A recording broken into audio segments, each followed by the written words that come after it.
Hi, I'm Dan. I'm the head brewer here at Adnams, and I'm here to talk about the importance of hop selection. But I've got Fuggles in my hand, and we'll also talk a little bit about our Adnams Bitter.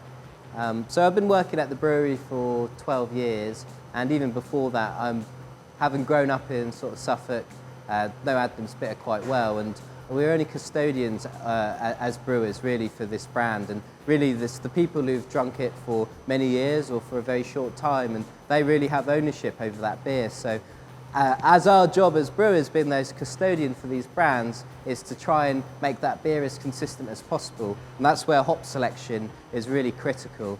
And the driving flavour in Adnams Bitter is the Fuggle hop. It's an old sort of noble variety from 1872, and we have been using it in the bitter since the 1950s when bitter was concepted. And every year when the Fuggle harvest comes in, you know, we have to select our harvest hops. So in general, when we're selecting hops, we need to release the oils. So the aromatic compounds in hops need to be released. So we basically rub them. You know, we warm them up, and we just sniff.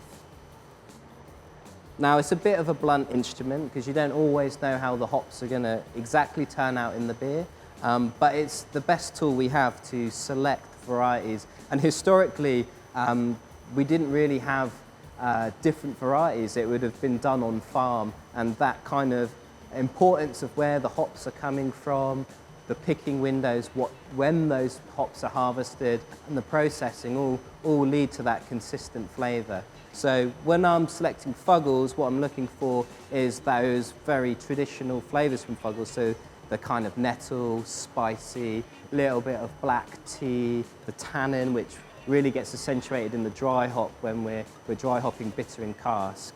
And then there's the nuances behind the hop, which you get a bit of lemon sometimes on Fuggle and that kind of floral. I do like the mint note. I've always remembered Adnams Bitter growing up in Suffolk as having this slightly minty note, which really helps balance out the tannin and really lift the profile. And I think that's what the consumer is looking for, hopefully. So next time you're having an Adnams Bitter, see if you can pick out some of those flavours.